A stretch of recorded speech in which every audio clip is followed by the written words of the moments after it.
Eu sou o Diogo, esse é o 5º Seminário de Imaginação Junguiana sobre a Política, e que bom que vocês estão aqui até agora com a gente, tá? Eu preparei uma fala, e a fala que eu preparei, eu queria fazer algumas coisas com ela, né? Mas ouvindo os meus colegas hoje, né? Eu acho que eu também vou estar trabalhando um pouco em cima do que eles falaram, meio que sem a gente combinar isso. O Vicente trouxe atualizações de complexos, né? Eu acho que eu não quero atualizá-los, eu quero saídas criativas para eles.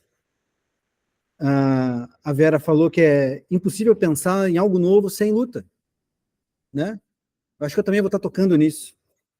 A ideia aqui é que a partir da fala e do que eu vou apresentar para vocês, a gente trabalhe nesse reparo da dissociação que a Gabi trouxe.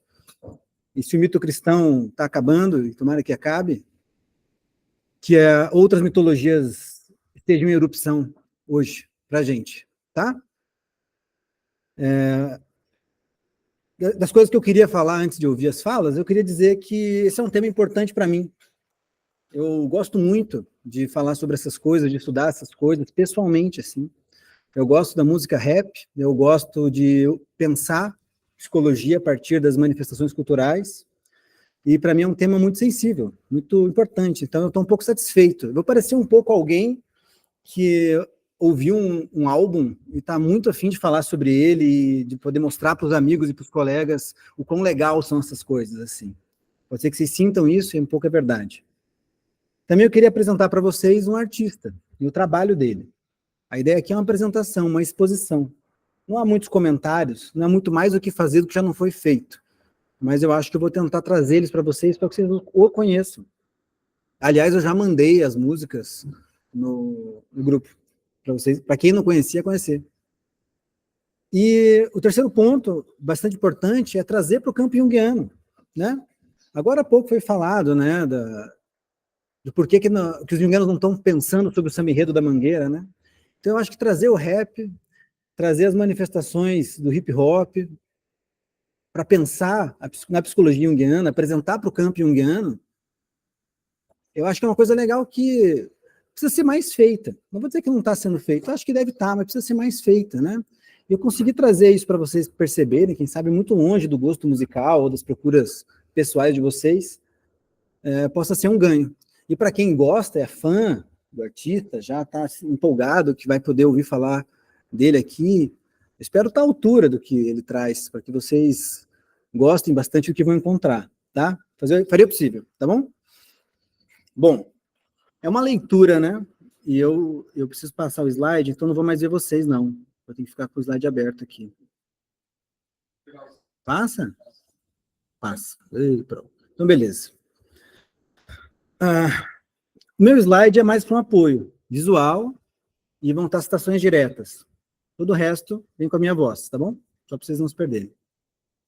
Bom, o que seria de um país se não fossem os seus poetas? Dizem que foi porque Homero cantou a Ilíada que os gregos existem. Curioso pensar nisso, né? Pois foi, de fato, não se sabe se Homero era uma pessoa ou um movimento de poetas. Até porque o culto à personalidade individual não era algo importante na época. Também lembrar que a famosa Guerra de Troia é uma busca arqueológica, ou seja, não tem como saber se ela ocorreu ou não ocorreu. Pode ser que sim, pode ser que não. O que se sabe é que no poema, essa identidade de grego não estava lá. Eram diversos povos que depois passaram a ser cantados como os gregos que conhecemos e que a gente estuda exaustivamente na psicologia analítica, né, e arquetípica. Um poeta pode inaugurar uma realidade. Este poema épico, que era recitado de cabeça até que se desenvolvesse o alfabeto, ordena, funda, organiza uma identidade. Tamanha a importância de um poeta.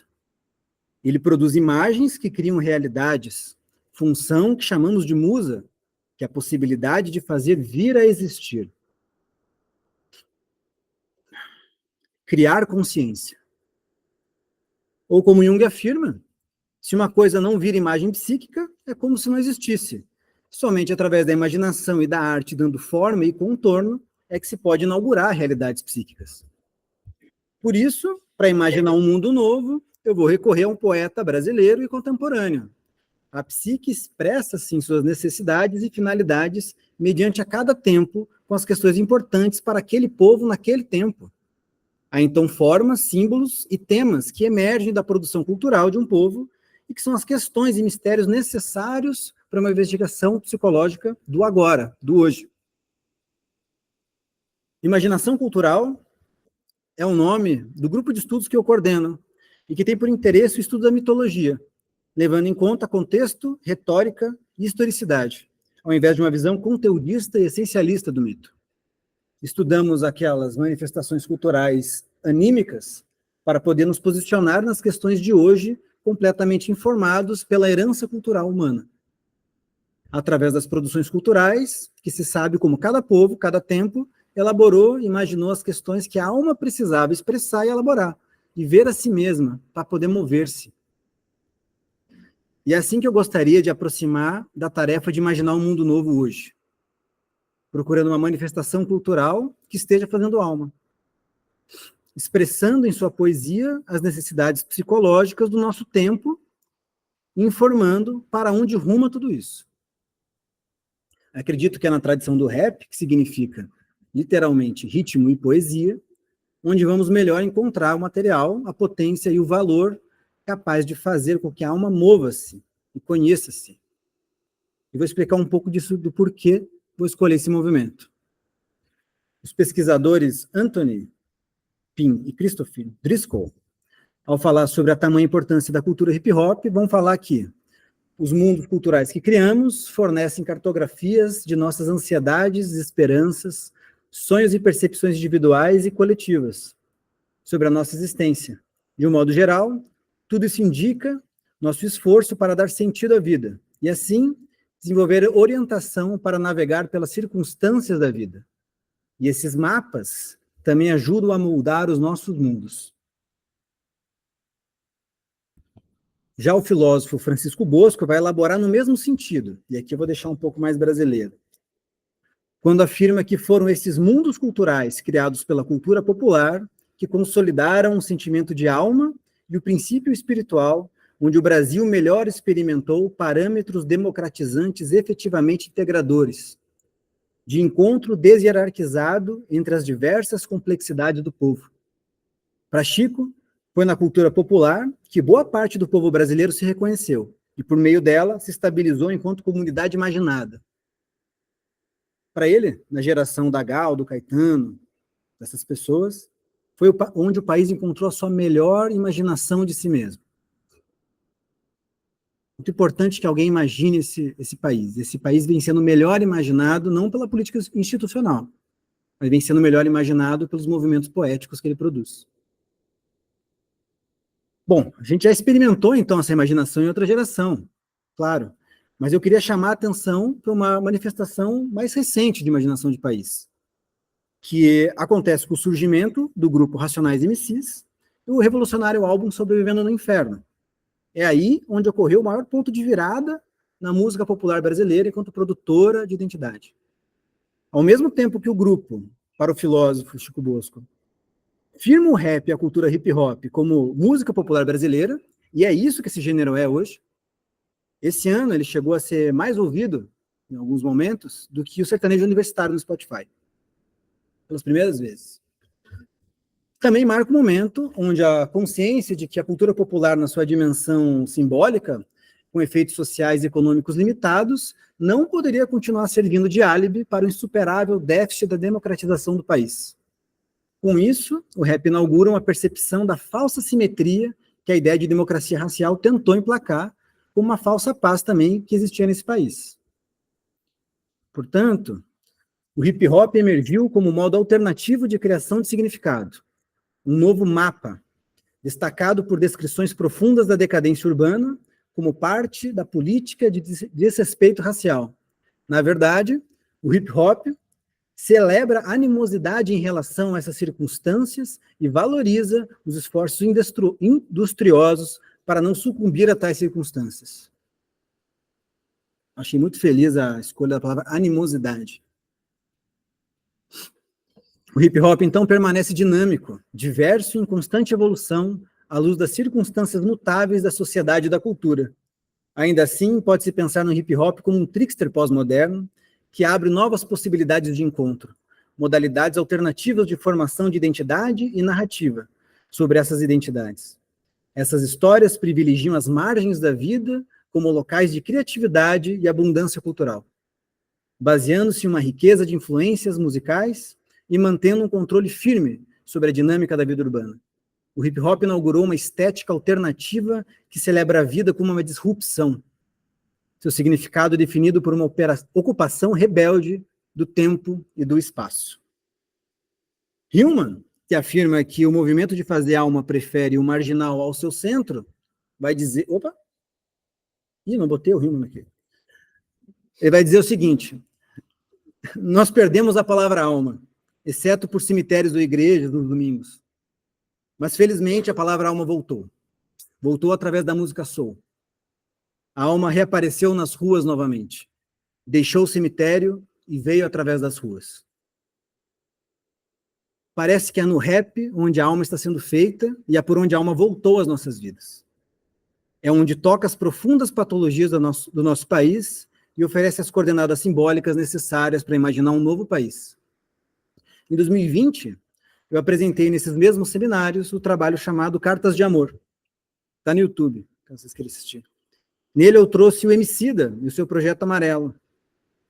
Para o rapper, o seu álbum de 2019 vinha oferecer algo muito melhor do que dor e sofrimento. Porque de onde ele olhava, o povo iria encontrar muita dor e sofrimento nos próximos anos. E ele estava certo. O artista está aonde a gente quer chegar, ensina o Emicida. Naquela ocasião, eu frisei que poderíamos encarar os desafios de viver em um mundo em decomposição, enviando cartas de amor. Que a terapia pudesse dar lugar, na sua hora terapêutica, ao mundo, mas que enviasse esse mesmo mundo uma vinculação erótica, ao invés de desespero e medo. O amor faria com que sobrevivêssemos até a situação atual. Já hoje, eu queria apresentar uma outra coisa para vocês. Eu queria apresentar o rapper Dom L. e o seu projeto chamado RPA2, que foi lançado em dezembro de 21. Porque no momento atual, e principalmente pela tensão de final de mandato agora, nos colocou em um cenário tão complicado, tão ameaçador, que diferentemente do tom do Emicida e sua imaginação de construção de laços afetivos que suportam a catástrofe, era preciso, quem sabe, agir de outra forma, um pouco mais radical, um pouco mais animosa. Dom é o favorito do seu MC favorito, pode pesquisar. O Último Bom Malandro. Ele é de Fortaleza, e abertamente comunista. O seu projeto é uma trilogia invertida, o RPA, que é um roteiro para o cineasta Ainus, e faz com suas rimas e produção musical do Nave Beats, você montar todo um filme na sua cabeça e conseguir imaginar todo aquele roteiro pelas faixas quando você viaja pelo álbum. Esse é o efeito estético da obra.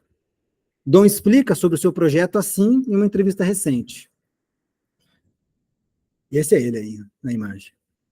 Quando eu comecei a fazer esse disco, RPA2, por exemplo, é isso, eu evito caminhos e coisas que já foram feitas.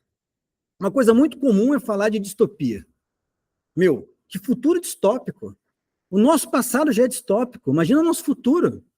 Tem coisa mais distópica que o Brasil? O Brasil é distópico desde 1500, tá ligado? O que é isso? Aí eu pensei, pô, ninguém tá falando de utopia mais, mano. Porque é muito difícil imaginar o fim do capitalismo. Melhor é imaginar o fim do mundo, tá ligado? E não tem uma utopia possível dentro do capitalismo, é simplesmente impossível. Daí eu me coloquei nesse desafio, mas caralho, acabou que foi tão difícil que eu tive que falar sobre guerra e revolução. Como se, olha o estado que a gente se encontra, tão difícil que a utopia é a utopia de se levantar em armas contra tudo isso e mudar o mundo. Mas imagina se a gente consegue fazer um som sobre uma utopia de verdade, sobre uma outra forma de vida, saca? Este é um álbum que vai se ambientar num Brasil colonial, que narra a história de uma figura de 300 anos antes, na qual o rapper se identifica e se coloca como uma versão 300 anos depois daquele personagem. Que ao se direcionar para o centro econômico do seu país, 300 anos atrás, Vila Rica, hoje São Paulo, enquanto participa de um processo de revolução popular, coisa que nunca aconteceu no Brasil. Como disse Dom L., em uma entrevista do Brasil de Fato, o Brasil é um país mais antirrevolucionário do mundo.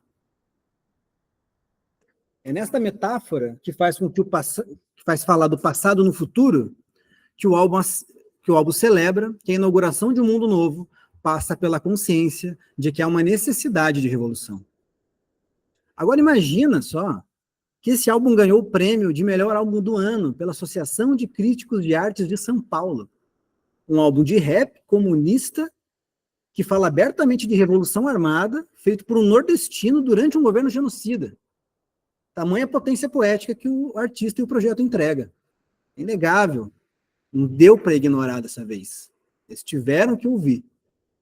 E é isso que eu acho extremamente corajoso da proposta. Poder colocar as coisas dessa forma e a validação que esse álbum teve, estourando o nicho, fazendo com que a música dele chegasse em ouvidos de pessoas que não eram do rap ou passavam muito longe disso, né? Mostra que a aceitação pública, né, está em consonância com um desejo coletivo. Acho que depois de tantas coisas que foram passadas, a animosidade estava presente no coração de muita gente. Mas a revolução é a coisa menos revolucionária, não é mesmo? Um desejo muito sonhado, batido, bem frustrado já, inúmeras vezes frustrado, parece até pouco inovador, né? Eles vão dizer e pensar, né? Que mundo novo é esse com um projeto tão século XX, né? Contudo, para o Dom L., revolucionário é a gente poder imaginar. Ele vai dizer: o meu intuito foi desafiar a nossa imaginação. Exatamente isso. Porque eu acho que tudo começa quando a gente sai de um estado de não conseguir mais imaginar um mundo novo possível. E se a gente não consegue nem imaginar, como que a gente vai construir? O nosso futuro possível está presente desde sempre. Eu acho que essas falas sobre imaginação do Dom L., ele fala como um verdadeiro soulmaker, verdadeiro psicoterapeuta arquetípico. Mais guerrilheiro que MC, Dom traz cenas da Avenida Paulista, centro financeiro do país, tomado pelo povo em desfiles armados em seus carros, enquanto presenteiam seus amores com joias tiradas das ruínas da H-Stern, restituindo tudo aquilo que o garimpo nos tira. Tomando uma delegacia e soltando os presos ao mesmo tempo em que solta os escravos há 300 anos atrás, de um senhor de engenho. Restituindo a humanidade ao povo escravizado. Um dos versos que choca, que enquanto numa letra ele fala: vou libertar os escravos das casas de engenho, parece uma coisa que todo mundo topa. Mas quando ele fala: eu também vou liberar todos os presos dos presídios, já gela uma espinha. O que mostra que a mesma ideia que se perpetuava lá continua se perpetuando aqui. E o mesmo frio na espinha que a população sente ao imaginar a população carcerária livre, era o mesmo frio na espinha que a elite dominante sentia ao imaginar os negros livres. Né? Eu acho esses versos dele muito fortes.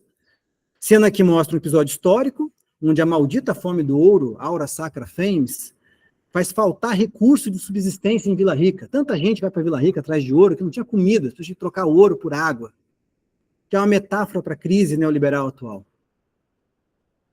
As cenas onde decreta o fim dos nossos exploradores, que sentenciaram o nosso apocalipse, como no verso: eles que mataram, escravizaram, torturaram na cela e confinaram na favela milhões dos nossos.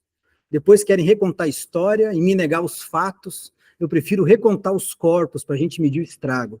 Se quiseram me negar os fatos, imagina se iriam dividir os pratos. Imagina se iriam dividir a plata. Eu prefiro recontar os corpos para a gente medir o estrago. Pode até contar com o seu antecipado. Opa, passei demais. Enquanto o mundo deles acaba, o nosso recomeça. Decretar o fim do modo de ser e dos interessados em manter as coisas como estão é parte do empreendimento do álbum, mas não é onde a gente quer chegar, não é? Agora eu vou entrar numa outra sessão que a gente vai se perguntar qual é o valor psicológico desses versos. A psicologia de Jung se diferencia de outras escolas no seu horizonte, pelo seu horizonte ancestral. Para Shamdasani, em conversa com o Hillman, propõe que Jung entendia que até que se possa chegar em um acordo com os mortos, simplesmente não podemos viver. E que a nossa vida depende de encontrarmos respostas para as questões não resolvidas deles, não as nossas.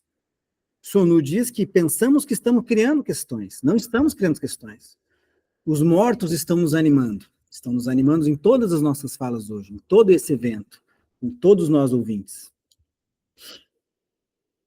O trabalho psicológico junguiano, então, tem que nos levar a uma visão de que precisamos conceber a própria vida, tanto em resposta aos mortos, quanto em imaginar nós mesmos nos tornarmos mortos. Caso contrário, até que você consiga se situar em relação aos mortos, não vai encontrar uma solução para a própria vida. Essas são palavras do Sonum. Esse acúmulo de camadas da história psíquica da alma é o que chamamos de inconsciente coletivo. E estar à escuta das questões dos mortos é o que chamamos de amplificação simbólica. Também neurose é o que chamamos de tentativa individualista de resolver, em sua subjetividade, os problemas coletivos. O Hillman diz que quando ele traz notas acadêmicas em seus trabalhos, por mais irrelevantes que essas notas pareçam, né, ele está garantindo que os mortos sejam lembrados, que suas questões ganhem atenção. É uma forma muito interessante de ver o tributo, de pagar um tributo a todos aqueles que no campo pensaram e produziram antes de nós. Para Hillman, é uma forma de pagar um débito com os mortos. O rap vai fazer isso através da cultura do sample. O Emicida vai explicar para a gente qual é essa cultura do sample. O sample significa mostra, amostra. Um pedacinho da música que a gente pega e usa ela para fazer uma nova música. Um sample significa duas coisas para a gente. Uma, a referência de um artista que veio antes de nós, de uma geração que veio antes de nós, e a gente tem a oportunidade de trazer aquilo para o tempo que a gente está vivendo agora. E a outra é uma oportunidade de fazer uma reverência a um mais antigo, que veio antes de nós e que abriu os caminhos para nós. Opa, spoiler. Dito isso, né? De quem é a questão na qual Dom L está tentando responder com seu trabalho? Para citar apenas alguns nomes que aparecem nas faixas, a gente tem Tupac Amaru, Luiz Carlos Prestes, Sankara, líder revolucionário pan-africanista, Malcolm X, Malcolm O, Che Guevara, a fundadora da Revolução Cubana, Célia Sanches, subcomandante Marcos e Galeano da milícia zapatista, dentre outros. Dom L sonha o sonho de um coração revolucionário, que é devolver poder ao povo. Para Dom... aí todos, ou alguns que eu consegui pôr aqui. Para Dom, a gente não tem como fazer nada novo se a gente não aprender com as experiências do passado para criar o nosso caminho. Isso é profundamente junguiano nessa explicação que eu apresentei do Sonum, não é? Aqui. Quando Dom traz seus samples, podemos ver como uma mescla de diversas sonoridades, com recortes de Ari Barroso, Aquarela do Brasil, com áudios do Luiz Carlos Prestes, com trechos de músicas dos originais do samba, enquanto escreve em cima desse instrumental, de camadas históricas infinitas, importantes linhas de rima que elaboram essa história completamente alinhado com o nosso presente e propondo futuros. Por exemplo, na faixa Enquanto Recomeça, Dom faz um trap, que é uma vertente da música rap, um trap putaria, como se é feito hoje na gringa e no Brasil. Contudo, no beat, há um sample de um canto ancestral kaiowá, cedido por um coletivo indígena, que tem o objetivo de atrair mulher. Já o enredo da letra traz a história de um casal revolucionário que, entre invasões de mansões e lutas, acabam se envolvendo eroticamente, fazendo alusão à sensualidade como produtora de um mundo que, para nascer, precisa antes ser transado. É assim que eu gosto de ver. Dá para juntar luta de classes com tesão? Pro Dom L dá. Com isso, eu quero deixar claro que os rappers e o rap é um soul-making, um fazer alma altamente sofisticado, de alto valor psicológico coletivo, que subjetiva a nossa luta e nos orienta para lutas coletivas. Nos coloca como descendentes desses sonhos que nunca morreram. Esse é um verso do Dom. Pois o canto do Dom L vai nos localizar em relação aos mortos. Nos apresenta quais questões que eles se ocupam e de quais mortos estamos falando, como no verso que ele vai dizer assim, que nós tivemos baixas incontáveis, que na real já foi uma revolução, já foi uma comunidade. Por cima de sangue derramado, já fomos quilombos e cidades, canudos e palmares, originais e originários, depois do massacre, ergueram catedrais, uma capela em cada povoado, como se a questão fosse guerra ou paz. Mas sempre foi guerra ou ser devorado. São desses mortos nos quais o Dom está ouvindo as suas questões. São desses revolucionários no qual ele se põe como próximo de uma linhagem e nos convoca a ser o próximo também. Neste álbum, nós temos camadas ancestrais, coloniais, originais e originárias, retém o passado, assim como uma lagarta está logicamente contida na borboleta, ao mesmo tempo que procura responder essas questões completamente posicionadas com as questões do presente, versa livremente e procura oferecer uma resposta, uma imaginação para essas questões. É a alma sendo elaborada em outro nível lógico, levada a outra posição. Vamos lá. Mas imagina se a gente consegue fazer um som sobre utopia de verdade, sobre uma outra forma de vida. Mas qual é o mundo novo que o Dom vai propor? Queria apresentar para vocês os versos de duas faixas que vão falar de utopia, que vão falar daquilo que a gente quer viver e daquilo que a gente pode viver. São elas Primavera, né? Primavera hoje, no Spotify, tem mais de 4 milhões de reproduções dessa música. E Lili. E não quero comentar muito a música, porque eu acho que a poesia tem que fazer o efeito dela no fone de ouvido de vocês em outro momento, tá? Então, este álbum, que é uma trilha sonora para um coração revolucionário, visualiza objetos comuns como a socialização da riqueza, que vai aparecer nos versos clássicos,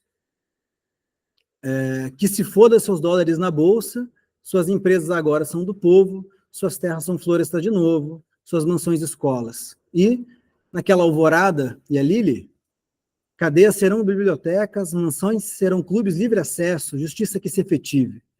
Acho que é um sonho importante de sonhar. Mas é na música Lili, um jeito carinhoso de chamar a liberdade, que a gente percebe que algo que é insinuado durante todo o projeto vai ficando aqui cada vez mais claro. É a comunhão de tecnologias. Dom L. imagina que o mundo novo virá pelo conhecimento ancestral somado com as experiências contemporâneas que ocorrem em diversos pontos do planeta, colaborando para a invenção e criação de uma nova forma de vida, como no verso em que ele vai dizer: comunhão de tecnologias, o chip da China, a erva ameríndia, Kemet, yoga africano e Javana medicina, vencer como um vietnamita o inimigo genocida e erguer das ruínas a porra de um paraíso como ainda não se viu ainda. E o que é a comunhão de tecnologia, senão do nome de amplificação? Este método junguiano, que consiste em enriquecer uma situação na qual nossos esforços de compreensão falharam, com material pensado e sonhado por outros povos e culturas, na produção de soluções idiosincráticas, sendo que os efeitos terapêuticos do método são promover que a consciência do sujeito secular, que é em si mesmada, isolada em sua subjetividade, traços do individualismo neoliberal presente, ligue-se, reconecte-se com os aspectos culturais e coletivos da psique. Uma reunião com a herança cultural humana, gerando uma resposta emocional, uma experiência significativa, capaz de transformar aquele sujeito e de produzir uma comunidade imaginada. O álbum de Dom L. faz exatamente isso, faixa a faixa, e por si só é terapêutico. Não apenas para o sujeito que escuta, mas também para a sociedade que recebe a obra. Se neurose é resolver, na sua subjetividade, um problema coletivo, é através das camadas históricas, ou melhor, dos sonhos dos mortos, amplificadas pela comunhão tecnológica, que vão produzir condições de reconexões necessárias para a imaginação de um mundo novo. Retira a alma do seu aspecto neurótico e nos lança para uma solução coletiva. Dom faz lembrar, quando tudo à nossa volta nos faz esquecer de que as tecnologias ancestrais nós já temos para induzir um sonho dentro de um pesadelo. Dentro de um traçante outro, dilatar o tempo e imaginar um mundo novo. Muito obrigado.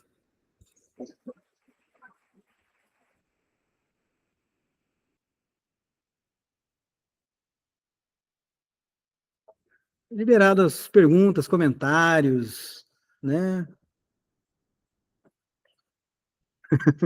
O Luciano aqui falou que 1 milhão de reproduções deve ser só dele, porque ele escuta todo dia essa música para dar um gás. Exatamente. É emocionante essa música, assim, muito boa. Vamos lá, se alguém quiser comentar aqui alguma coisa, eu leio. E aqui também, se alguém quiser fazer algum comentário, estou aqui. Última palestra é dureza, né, gente? O pessoal já está cansado, assim, tá? Você não está com a mão levantada, pode falar.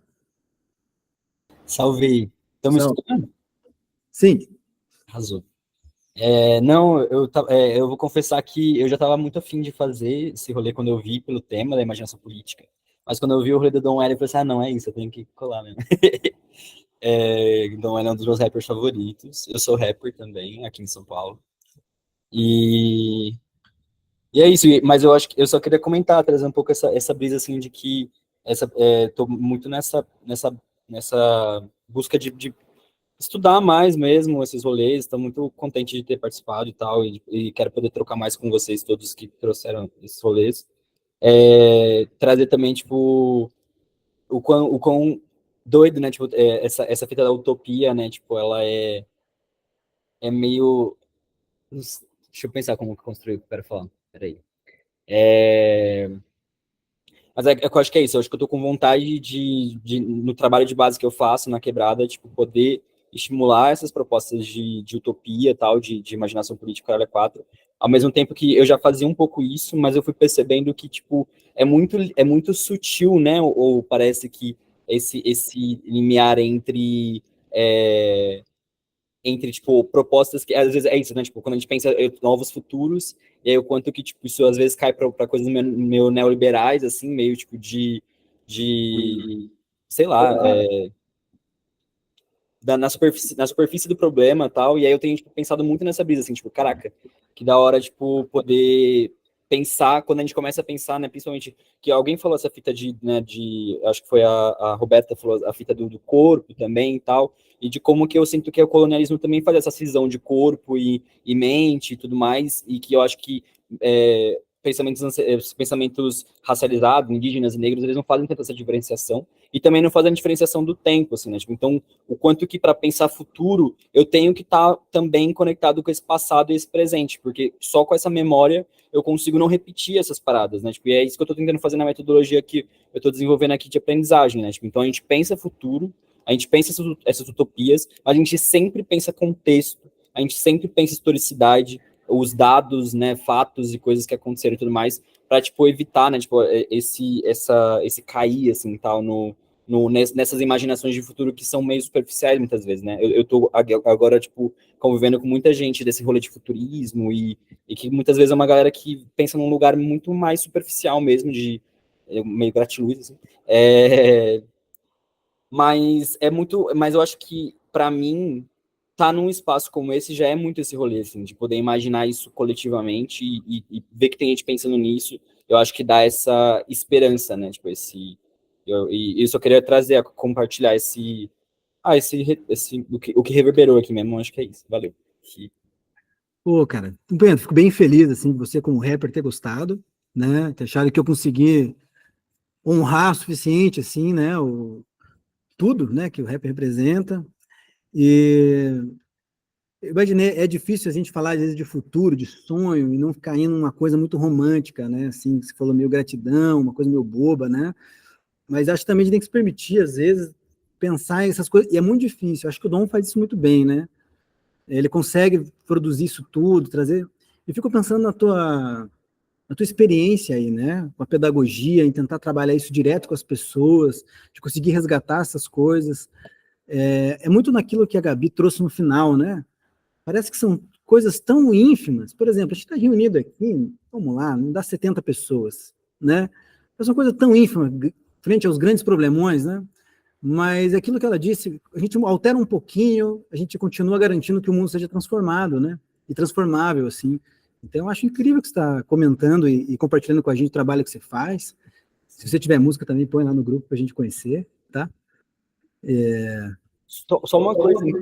Fala, Pode desculpa. falar. Pode falar, pode falar. Não, é que quando você falou isso, inclusive, eu acho que, na real, essa esperança, porque, tipo, o realismo capitalista, ele rouba a esperança, né? Ele rouba as perspectivas de futuro e tal. Então, eu acredito que, tipo, de fato, essa pequena coisa que a gente está fazendo são coisas que garantem que essas 70 pessoas continuem vivas, tanto fisicamente quanto por dentro. E se a gente morre, seja fisicamente, seja por dentro, a gente perde essa esperança, o capitalismo ganha. Então, tipo, de fato essa, é como se, tipo, a gente estivesse guardando semente, tá ligado? Semente crioula, assim, tipo, é pequeno, mas sem isso não tem mais nada, assim, tá ligado? Tipo, é só isso. É meio que um cacto mesmo, né? Tipo, guardando essa água. Aqui em Curitiba a gente sente meio assim, né? Que eu acho que assim, existem. Bom, Curitiba é uma cidade terrível, né? Completamente tomado pelo sistema de direito, conservadorismo, coisas assim. A gente sente uns poucos aqui remanescentes, né? Eu acho que é meio disso, a gente tenta preservar alguma coisa nessa esperança mesmo, garantir essa esperança, né? Por isso que é importante se reunir, né? Acho legal. Pô, obrigado pela contribuição.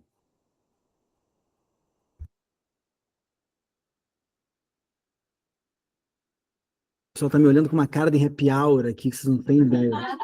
Não com uma cara assim, tipo assim, não, cara, vamos terminar esse papo em outro lugar, tal. Vocês online estão aí, querem falar alguma coisa? Querem repartir algum sentimento, alguma...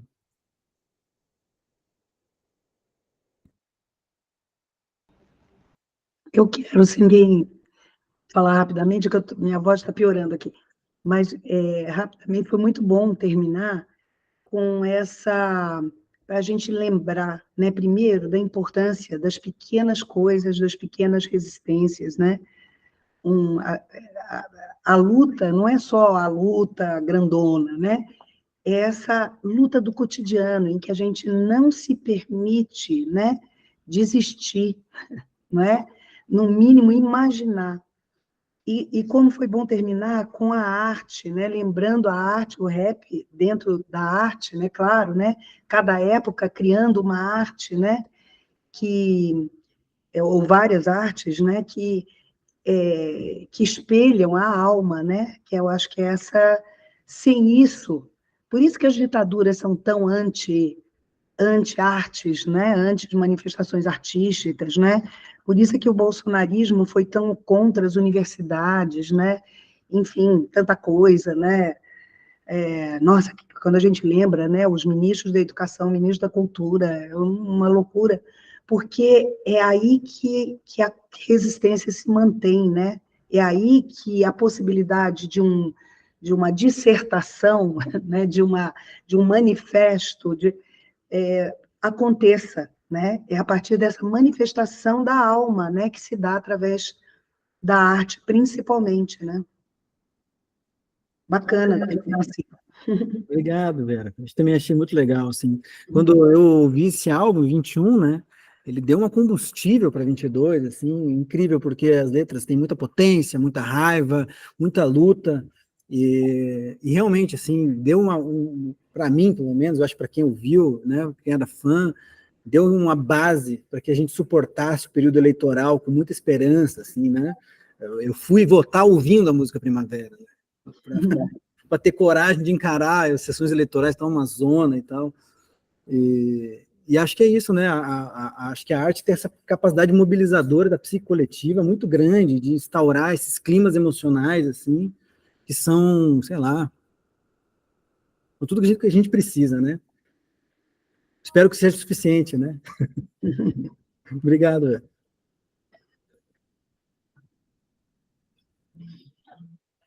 Vamos embora? Tá. Gente, bom, quer terminar?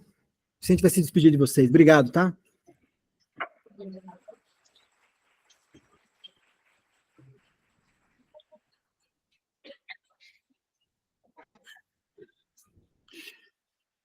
Bom, gente, é isso. Obrigado aos remanescentes, né? A gente passou um pouco do horário previsto, mas isso é de praxe, né? Então, e pegando o esteio aí do Diogo, de trazer um pouco da música, enquanto uma imaginação cultural do nosso tempo, né, que reflete o que é precisa agora.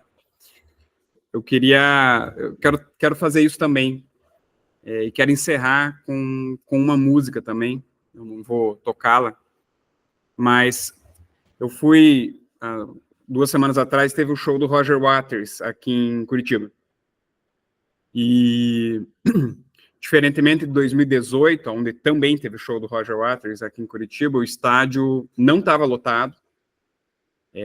A pista tinha metade dos ingressos vendidos apenas. E a gente está falando do Roger Waters, né?